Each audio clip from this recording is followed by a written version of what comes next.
இன்னைக்கு டேஸ்டியான ஒரு கேரளா ஸ்பெஷல் ஃபிஷ் ரெசிபி ஒன்று பண்ண போகிறேன். ரொம்ப டேஸ்டியாகவும் இருக்கும், சிம்பிளாகவும் பண்ணலாம். இது குக் வித் கோமாளியில் பண்ண ஒரு ரெசிபி. இந்த சுவையான ஃபிஷ் நிர்வானா எப்படி செய்கிறதுன்னு இந்த வீடியோவில் பார்க்கலாம். ஃபர்ஸ்ட் ஃபிஷ் மேரினேட் பண்ணலாம். அதுக்கு ஒரு பவுலில் 1/4 டீஸ்பூன் மஞ்சள் பொடி, 1 டீஸ்பூன் மிளகாய் பொடி, கலருக்காக 1/2 teaspoon Kashmiri chilli powder, 1/2 teaspoon நல்ல மிளகு பொடி, தேவையான அளவு உப்பு, 1/2 டீஸ்பூன் இஞ்சி பூண்டு பேஸ்ட் சேர்த்து ஃபிஷ்ஷை நல்லா மேரினேட் பண்ணலாம். நான் இன்னைக்கு 4 மீன் எடுத்திருக்கேன். உங்களுக்கு எவ்வளோ காரம் வேணுமோ அதுக்கேற்ற மாதிரி மிளகாய் பொடி நீங்கள் ஆட் பண்ணிக்கலாம். இந்த மசாலா ஃபிஷ்ஷில் நல்லா தடவி ஒரு 15 நிமிஷம் அப்படியே வச்சிருங்க. 15 நிமிஷத்துக்கு அப்புறம் நம்ம இது ஃப்ரை பண்ணி எடுக்கலாம். இது ஃப்ரை பண்ணுறதுக்கு ஒரு கடாயில் எண்ணெய் சூடு பண்ண வச்சுருக்கேன். எண்ணெய் சூடானதும் நம்ம இது ஃப்ரை பண்ணலாம். கேரளா ஸ்பெஷல் டேஸ்ட் கிடைக்கிறதுக்காக நான் இதில் தேங்காய் எண்ணெய் தான் யூஸ் பண்ணியிருக்கேன். ஒரு சைடு ஃப்ரை ஆனதும் மெதுவாக திருப்பி போட்டு இன்னொரு சைடும் ஃப்ரை பண்ணி எடுக்கலாம்.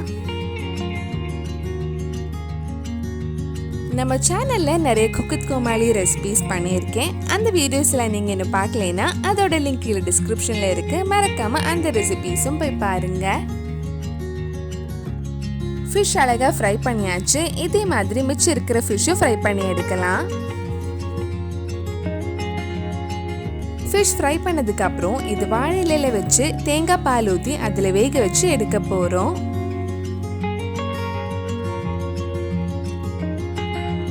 ஒரு பேன் இல்லைன்னா கடாய் எடுத்துக்கோங்க. அதுக்கு மேலே ஒரு சின்ன பிளேட் வச்சு அதுக்கு மேலே வாழை இலை வச்சுருக்கேன்.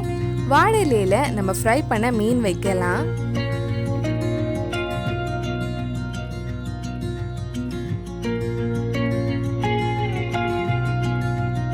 இதுக்கு மேலே 1/2 கப் கெட்டியான தேங்காய் பால் ஆட் பண்ணுறேன்.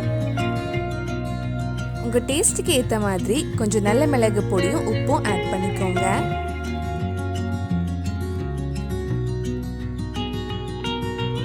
இது கூட ஒரு பச்சை மிளகாவும் கொஞ்சம் கறிவேப்பிலையும் போட்டுக்கோங்க.